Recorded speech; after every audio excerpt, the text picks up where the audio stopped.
السلام عليكم ورحمة الله. أهلا بكم أيها الإخوة والأخوات. ما يمكن لنا إلا أننا نفرحوا بالإنجازات ديال بلادنا وبالراية اللي تترفرف الفوق اليوم في جميع أنحاء العالم. تنعرفوا أن المغرب في مونديال قطر يعني أصبح الجميع تيقلب عليه في محركات البحث. أصبح موضوع محركات البحث، أصبح الجميع تيقلب على هذا المغرب هذا، على الموروكو هذا اللي دار لنا هذا الشيء، هذا الإنجاز هذا في كأس العالم. كأس العالم مابقاش لعب، مابقاش عنده مجرد كرة، وحنا شفنا وعشنا هذا الشيء في كأس العالم في قطر. مابقاش مجرد كرة. لهذا اللي تيقول لك اللعب ما لعب، سامحني، أي نعم في الأصل هو لعب، لكن أريد له وأصبح فعلا أكثر من لعب.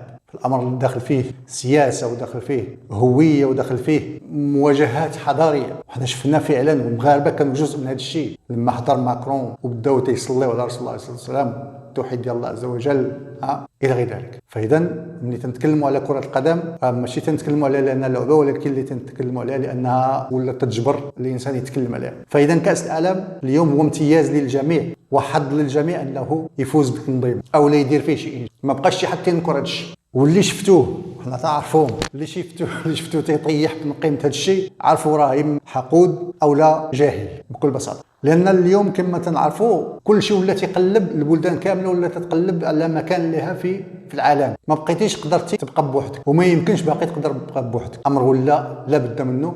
ولهذا بلادنا بقياده جلاله الملك لما بان ليه ان المغرب العربي او الاتحاد المغاربي في شمال افريقيا ما فيها معنى وما فيها امل الوحده، قلب على راسه واتجه لافريقيا. واليوم تنشوفوا النتيجه اليوم. دول افريقيا تساندنا في الوحده الترابيه، ودول افريقيا تساندنا في كاس العالم. تمنح تنظيم الكان، قال لك اننا غادي نساعدوا المغرب انه يستعد للتنظيم ديال كاس العالم مرافقه اسبانيا والبرتغال، يعني مدعمينك. اذا السياسه ديال الجنوب اللي نهجها جلاله الملك واللي نهجها المغرب من بعد ما بان ليه والو في شمال افريقيا، عطات الاكل ديالها تيبان ليه. لهذا غادي نوجه رساله من مغربي بسيط، من مغربي تيشوف تيلاحظ معايش حتى هو الاحداث وتيحاول انه يعبر على راسه وتيقول حتى هو داكشي تيشوف مع الشعب، مع الخوت ديالنا فعلا، مع الناس اللي تيبغيونا.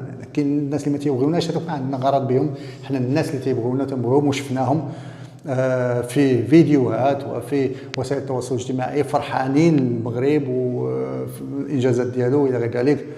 قضيه كاين البعض اللي تيقول لك كانوا تيبغيونا كره ناضوا حيدوا النظام اللي داير. لا سامحني داك الشيء ماشي بهذيك السهوله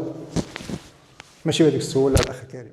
هاد الرساله هذه فحوها شنو؟ واش ما تظنوش انكم خسرتوا بزاف بالمعاداه المغرب؟ واش ما كانش اولى انكم تركزوا هذاك الجهد اللي درتوه في محاوله تقسيم المغرب ومحاوله زرع الفتنه في المغرب ومحاوله تجزيء المغرب، ما كانش ممكن انكم تستغلوه في البناء حتى انتم وفي التقدم في الازدهار؟ اليوم وصل المغرب لهذه المكانه اللي وصل لها على المستوى الدولي. اليوم وصل المغرب ولات عنده مكانه على المستوى الدولي بفضل مجهود شخصي فردي. تصور لو كان عنده جار او جيران في المستوى، واش ما كانش ممكن دابا تقدم ملف مشترك ما بين المغرب وتونس والجزائر مثلا على اعتبار القرب؟ يعني الناس مقدمين الباراغواي الاوروغواي والارجنتين، وكان معهم حتى الشيلي، ما يسروا اليونان والسعوديه، وحنا عندنا الصمته هذه قرابين بعضياتنا، الجزائر المغرب الجزائر تونس.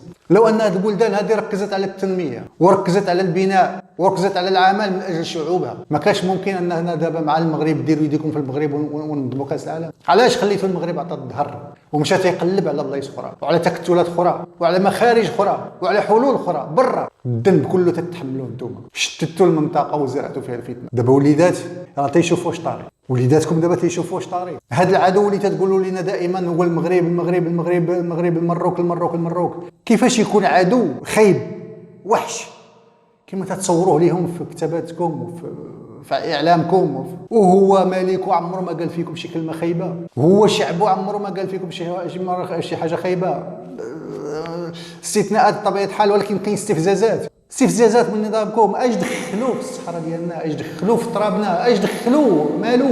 اذا هاد الناس هادو راه اخرونا بزاف، ماشي اخروكم غير نتوما، راه اخروا المنطقه كامله وخلاو بلد واحد بغى يخرج من هذه الزجاجه هذه ديال شمال افريقيا، من العنق ديال هذه الزجاجه ديال شمال افريقيا، ولا تيقلب بوحدو تيجري بوحدو بلا عوين، ولقى الخير في برا، لقى الخير في البعاد، ما لقاه في القراب. هذه دعوه انكم تفكروا، دعوه انكم تفكروا وتشوفوا الامور على حقيقتها. كما قال جلاله الملك راه ما يمكن يوصلكم منا ولا شيء، حتى الشر ما يمكن يوصل من هنا. هذيك رؤيه ملكيه وحنا حتى تنامنوا بها. وهذا الخطاب بطبيعه الحال موجه للعقلاء، هذا الكلام موجه للعقلاء منكم، الناس اللي تيبغيونا، الناس اللي عايقين بهذا الشيء وفاهمينه وتيطلبوا من الله كما تنطلبوا من الله حتى حنا اننا نتقادوا، اننا نرجعوا للطريق. راه المساجد اللي عندكم عندنا، الثقافه اللي عندكم عندنا، تاريخنا هو تاريخكم ديال المنطقه كامل، ديننا دين واحد، لغتنا لغه وحده، كل شيء مشترك. السؤال الوحيد اللي بغيت نعرف، اش دخل نظامكم في الصحراء ديالنا؟ لان هذا الشيء هو السبب ديال كل شيء.